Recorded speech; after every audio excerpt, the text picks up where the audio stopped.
वालेकुम dear students, आज मैं आपको आपके नेक्स्ट लेक्चर में वेलकम करती हूँ जिसमें हम लोग इन्वायरमेंटल इकोनॉमिक्स पढ़ रहे हैं। ठीक है, इन्वायरमेंटल इकोनॉमिक्स का हमने जो इसकी जो टेक्स्ट बुक है उसका फर्स्ट चैप्टर स्टार्ट किया था। ठीक है, और आज हम उस फर्स्ट चैप्टर को क्लोज करेंगे। ये उसका लास्ट टॉपिक है जो मैं आपको आज पढ़ाने जा रही हूँ। ठीक है, जिसमें हम पढ़ेंगे human economy and the natural world. ठीक है, न्यू क्लासिकल वर्ल्ड व्यू। ठीक है, अब कहते हैं कि अब हम लोगों ने डिफरेंट तरह से फैक्टर ऑफ प्रोडक्शन देखे और फिर कैसे नेचुरल रिसोर्सेज से हमें इनपुट्स मिलती हैं और फिर उनको हम लोग यूज़ करते हुए इकोनॉमिक एक्टिविटीज़ जो है वो करते हैं और हम उससे पैसा अर्न करते हैं। ठीक है, और बिल्कुल हमने अगर बॉटम लाइन में देखा था तो जो भी कोई इकोनॉमी है, ठीक है, उसकी बेस में आपके जो नेचुरल रिसोर्सेज हैं वही हैं। ठीक है, कोई भी इकोनॉमी जो है नेचुरल रिसोर्सेज जो है उसकी बेस उसकी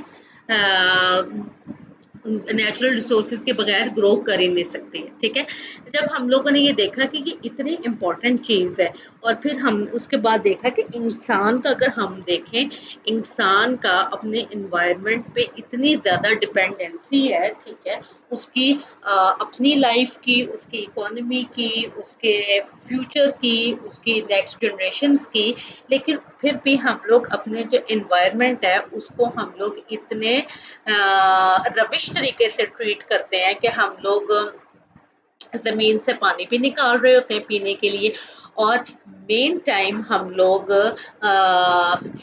जो भी फैक्ट्रीज़ का वेस्ट है वो ज़मीन में पानी में डाल भी रहे होते हैं। ठीक है, इसी तरह से एक जो आपकी जो एटमॉस्फेयर है उसमें ऑक्सीजन आप उससे सांस भी ले रहे हैं, लेकिन आपकी जो ट्रैफिक है वो उसको जो है वो डिग्रेड भी कर रही है।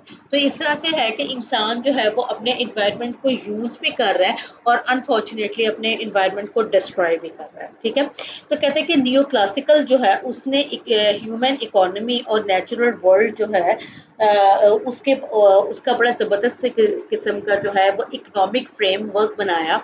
और ये बिल्कुल आपको अगर याद हो कि आपने कभी जो है इकोनॉमिक्स में फ्लो चार्ट पढ़ा हो जिसमें हाउस होल्ड एक तरफ था और एक तरफ फर्म्स थी और किस तरह से रिसोर्सेज मूव होते थे, कैसे जो है हाउस होल्ड से लेबर जो है वो फर्म के पास जाती थी और कैसे फर्म से जो गुड्स एंड सर्विसेज हैं वो हाउस होल्ड के पास जाती थी। इसमें न्यू क्लासिकल्स ने जो ह्यूमन इकोनॉमी और नेचुरल वर्ल्ड जो है उसको एक्सप्लेन करने के लिए भी इसी किस्म का एक फ्लो चार्ट बनाया है। ठीक है, मैं वो फ्लो चार्ट आपको दिखाती हूँ जिससे कि आपको ये सारे टॉपिक को समझने में आसानी होगी। ठीक है, इसमें काफ़ी चीज़ें जो है वो जस्ट डिस्कशन है लिखी हुई है जो कि आप खुद पढ़ लेंगे। ठीक है, इसमें वो कहता है कि इन this section of the chapter a very broad view of the human economy is presented with the three objectives in mind. ठीक है, first है to provide a schematic view of the basic institutional components of the market oriented economy. ठीक है, उसके बाद है to show how the flows of materials inputs and outputs circulate within a self-oriented human economic process कि किस तरह से input output दाएं बाएं जो है मूव हो रहा होगा। उसके बाद कहता है कि to note the employed relationship if any between the human economy and the natural world. कहते हैं फिर उसमें हम लोग देखेंगे जो ह्यूमन इकोनॉमी और उसका नेचुरल वर्ल्ड जो है उसका आपस में कोई रिलेशनशिप है कि नहीं। तो ये जो है फ्लो चार्ट जो है जिसमें उन्होंने बताया, इसमें आप देखें कि एक साइड पे जो है आपकी फैक्टर मार्केट है। ठीक है, और दूसरी तरफ आपकी प्रोडक्ट मार्केट है। ठीक है, अब इसमें होता क्या है, ये आपकी फर्म है और ये आपके हाउस होल्ड है। ठीक है, हाउस होल्ड जो है consumers of goods and honours of resources, और जो फर्म है प्रोड्यूसर ऑफ गुड्स और एम्प्लॉयर्स ऑफ द रिसोर्सेज। अब क्या होता है कि ये जो फर्म है इधर से जो गुड्स हैं वो आपकी जाती हैं प्रोडक्ट मार्केट में। ठीक है, और प्रोडक्ट मार्केट से, ठीक है, जो आपका जो हाउस होल्ड है, ठीक है, वो गुड्स को बाय करता है और अपने घर में लेके जाता है हाउस होल्ड। अब दूसरी तरफ हाउस होल्ड के पास रिसोर्सेज है, हाउस होल्ड के पास लेबर है। ठीक है, हाउस होल्ड के पास कैपिटल है। तो हाउस होल्ड जो है वो रिसोर्सेज लेके फैक्टर मार्केट में आता है। ठीक है, फैक्टर मार्केट में वो सारे रिसोर्सेज जो है वो यूज किए जाते हैं फर्म वो फैक्टर मार्केट है, वहां से वो रिसोर्सेज इस फर्म के पास जाते हैं और इस तरह से ये सारा साइकिल जो है चलता है। अब कहते हैं इस साइकिल के सारे चलने के दरमियान में है सोशल इंस्टीट्यूशंस, ठीक है। अभी जो सोशल इंस्टीट्यूशंस हैं ये देख रहे होते हैं कि ये तमाम तर जो हमने डिफरेंट जो ग्रुप्स बनाए हैं क्या ये सही तरीके से काम कर रहे हैं, ठीक है। क्या ये जो नेचुरल रिसोर्सेज जिनके पास हैं वो उसको स्पॉइल तो नहीं कर रहे हैं, ठीक है। तो इस तरह से जो है जो इंस्टीट्यूट्स हैं वो सारे सिस्टम को जो है वो देख रहे होते हैं।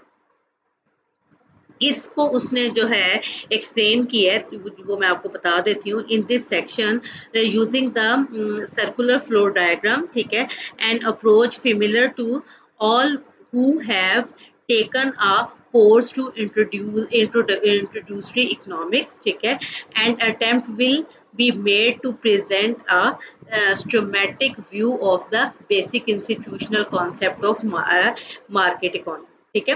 The flow chart diagram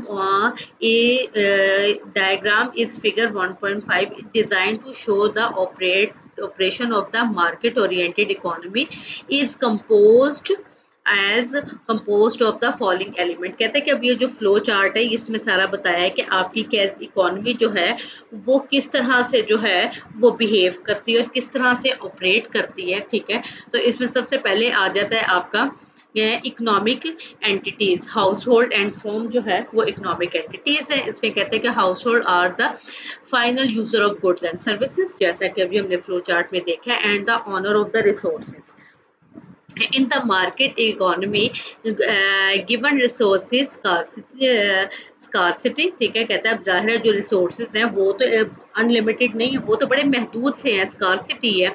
the primary goal is to find effective way to address the material need of consumers household. कहते हैं वो जो थोड़े से रिसोर्सेज हैं उसको किस तरह से बेस्ट यूज किया जाए, ठीक है, at least in principle consumers wellbeing, ठीक है, जिसमें कंज्यूमर जो है उसका ज़्यादा से ज़्यादा फ़ायदा हो, and maximize the consumer utility, consumer की यूटिलिटी जो है वो मैक्सिमाइज हो in the primary goal of the market oriented economy, ठीक है। While household are final user of the goods and services, firm enter the economic process as transfers of the basic resources, labor, capital and natural resources into the goods and services, and this is done to respond to consumers preference demand. अब कहते हैं कि दूसरी तरफ जो है firm आती है इकोनॉमी में और वो लैंड, कैपिटल और नेचुरल रिसोर्सेज जो हैं, जो भी हम लोगों के पास पानी है, जो भी हमारे पास मिनरल्स हैं, पेट्रोल है, ऑयल है, कोयल है, जो भी हमारे नेचुरल रिसोर्सेज हैं, उन सबको यूज़ करके वो गुड्स एंड सर्विसेज प्रोड्यूस करती है जो कि कंज्यूमर को चाहिए होती है, ठीक है।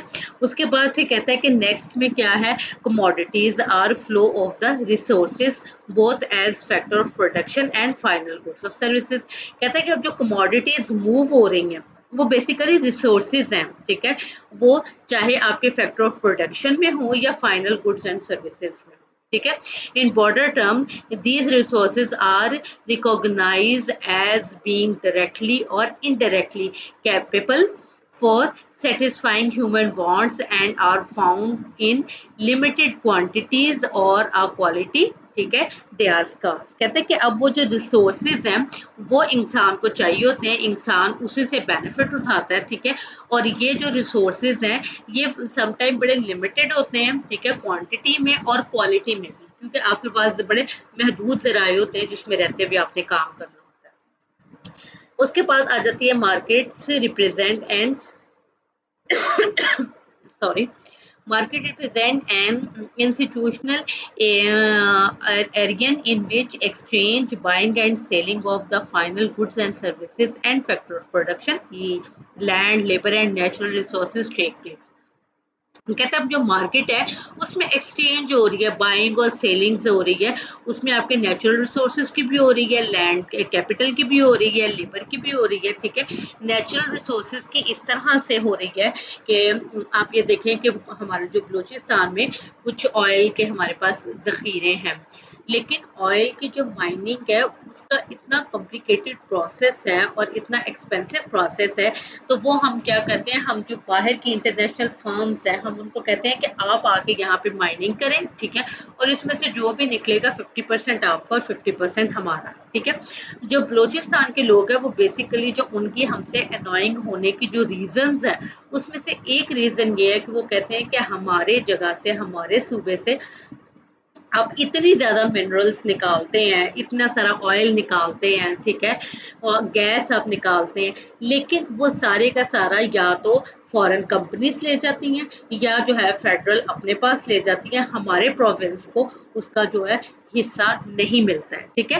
तो इस तरह से जो आपके जो रिसोर्सेज होते हैं, ठीक है, वो भी उनकी बाइंग और सेलिंग होती है। या आप ये देखें कि जो दरख्त हैं, हमारे मुल्क में तो दरख्त है नहीं है, लेकिन जो स्विट्जरलैंड है, नॉर्वे है, जहाँ पे बहुत ज़्यादा दरख्त हैं, वो दरख्तों को इम्पोर्ट करते हैं, एक्सपोर्ट करते हैं, ठीक है। टिम्बर माफिया सारा जो है वो यही काम करता है। इसी तरह से और डिफरेंट तरह की जो है नेचुरल रिसोर्सेज है उनको हम लोग बाय एंड सेल करते हैं, ताकि हम लोग अपने जो इकोनॉमिक बेनिफिट्स हैं उसको ज़्यादा से ज़्यादा कर सकें। Traditional economists group market into two broader categories, ठीक है, product market and factor market. कहते हैं कि ट्रेडिशनली जो है जो इकोनॉमिस्ट है वो ग्रुप करते थे मार्केट को दो हिस्सों में, एक होती थी प्रोडक्ट मार्केट और एक factor market. Product market is where the exchange of fuel goods and services occur, ठीक है। फैक्टर मार्केट में बेसिकली बात, प्रोडक्ट मार्केट में बेसिकली आपकी जो फाइनल गुड्स एंड सर्विसेज जो है उसको एक्सचेंज किया जाता था, ठीक है। इन this market demand and supply provide information about house hold and firm respectively, ठीक है, जिसमें कि आपके जो फर्म और हाउस होल्ड है उसको कंप्लीट इंफॉर्मेशन होती थी कि अच्छा आपको पता चल जाता है कि अच्छा फलां चीज़ की शॉर्टेज होने वाली है, इसकी कीमतें बढ़ जाएंगी। जैसे देखें रमज़ान आता है तो हम देखते हैं खाने पीने की चीज़ों की कीमतें बढ़ जाती हैं, क्योंकि सबको पता चल रहा होता है कि कंजम्पशन जो आने वाले टाइम में इंक्रीज हो जानी है। उसी तरह से कहता है कि फैक्टर मार्केट होती है refer exclusively to buy the and selling of the basic resources, जहाँ पे बेसिक रिसोर्स जो है वो एक्सचेंज होते हैं, ठीक है, such as labour, capital and natural resources, जिसमें आपकी लेबर भी आती है, आपकी कैपिटल भी आता है, आपके नेचुरल रिसोर्सेज भी आते हैं। लेबर से मुराद आप ये देखें कि जो अब जैसे कोविड-19 जो एक आया था, आइबल के स्टिल अभी है, तो उसमें अमेरिका ने क्या किया, अमेरिका ने कहा कि हम लोग डॉक्टर्स जो हैं उनको हम लोग इमिग्रेशन दे रहे हैं या सिटीजनशिप दे रहे हैं, तो डॉक्टर्स जो है वो हमारे मुल्क में आ सकते हैं। अब इस किस्म के जो इस किस्म की जो ऑफर करने की जो रीज़न होती है उसके पीछे ये होती है कि आपका जो लेबर इस जो है रिसोर्स है, जो लेबर है वो आपके मुल्क में आए जिसकी कि आपको शॉर्टेज है, ठीक है। इसी तरह से और रिसोर्सेज होते हैं जो डिफरेंट जगहों से जो है वो विड्रॉ करवाए जाते हैं। जैसे आप देखें कि पेट्रोल जो है वो गल्फ से निकलता है, मिडल ईस्ट से निकलता है और पूरी दुनिया में जाता है, ठीक है। तो जो वहाँ पे जो है वो आपकी जो नेचुरल रिसोर्सेज हैं उनकी बाइंग एंड सेलिंग होती है, ठीक है। In this sub-market, demand impact market information about firms and supply provide information about the household, ठीक है। This is household, household are the suppliers of the labor, ठीक है। household से आपके पास labor आ रही है, capital and natural resource, while the firm are the buyer who is a who in turn use these items to produce the final goods and services, ठीक है। इसमें कहते हैं कि हाउस होल्ड आपको रिसोर्सेज भी दे रहा है, कैपिटल भी दे रहा है, लैंड भी दे रहा है, जबकि जो फर्म है वो इन सब चीज़ों को यूज करते हुए फाइनल प्रोडक्ट जो है वो बना रही होती है। The role played by household and the firm in the factor market is the reverse of their role in the product market, ठीक है। इसको कहते हैं दोनों एक दूसरे के रिवर्स हैं, उलट हैं, ठीक है। इस तरह से आ जाती है आपकी लास्ट में आ जाता है आपके non market public and private institution, ठीक है। अब ये जो इंस्टीट्यूशंस की जो बीच में उसने ऊपर जो बात की थी, जो सेंटर में उसने बॉक्स बनाया था, वो बेसिकली ये है। उसमें कहते हैं कि market does not function in a vacuum. कहता है कि जो मार्केट है उसमें किसी तरह से कोई वैक्यूम या गैप नहीं आना चाहिए, वरना मार्केट काम नहीं करती है। ठीक है, for a market to operate effectively, कि मार्केट बिल्कुल स्मूथली और इफेक्टिवली चले। ठीक है, ownership rights need to be clearly defined and enforced. कहता है कि जो ओनरशिप राइट्स हैं वो बड़े क्लियरली बताए जाएं, ठीक है, डिफाइन किए जाएं। उसमें कहता है कि this require a establishment to public agencies design to articulate and enforce the rules and regulations by which ownership rights are attained। कहते हैं कि इसमें फिर आपकी जो डिफरेंट गवर्नमेंट है या समटाइम डिफरेंट जो पब्लिक एजेंसीज हैं वो अपना रोल प्ले करती हैं। ठीक है, जिसमें कि वो ऑनरशिप राइट्स जो है वो देती हैं। ठीक है, ताकि लोग जो है वो उस पर काम कर सकें। अच्छा जी, उसके बाद कहता है कि in addition competition in this market place in is force through public intervention in some intents the public and private entities social institution that legislate the rules for assigning resource ownership right and regulate the degree of competition in the marketplace for represent by the box of the centre. कहता है कि वो जो फिर boss जो centre है ना, वो इंस्टीट्यूशंस जो हैं वो होते हैं जो कि डिफरेंट ओनरशिप राइट्स देते हैं ताकि बिजनेस जो है वो स्मूथली चल सके।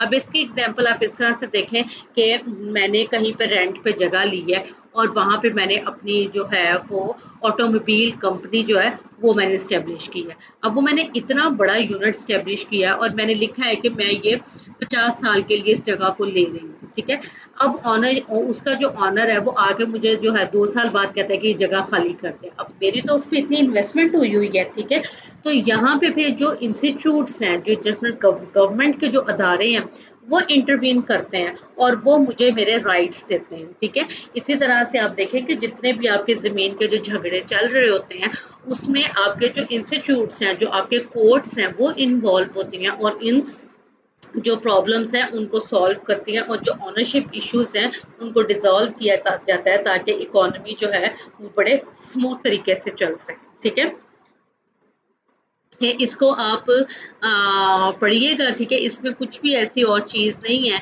ये सारा आपके अपने पढ़ने के लिए।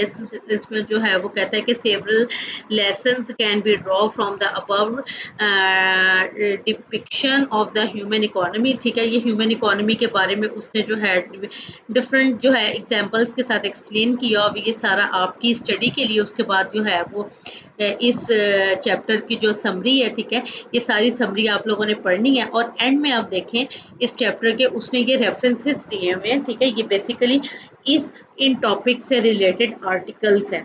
अगर आप जो है किसी भी जो चीज़ है उसके बारे में आप सेटिस्फाइड नहीं हो रहे हैं कि नहीं इसने बड़ी थोड़ी सी बात की है, इसकी तो बड़ी डिटेल में पढ़ना चाहता हूँ, तो ये सारे जो आर्टिकल्स हैं इनको आप ओपन करके तो वो जो टॉपिक है उसके बारे में डिटेल पढ़ सकते हैं। ठीक है, फिर भी इसमें कोई चीज़ समझ ना आए तो आप मुझसे पूछ सकते हैं। ठीक है, और इसको आपने जो है वो घर में बैठ के बड़ी डीपली और केयरफुली स्टडी करना है। Thank you very much.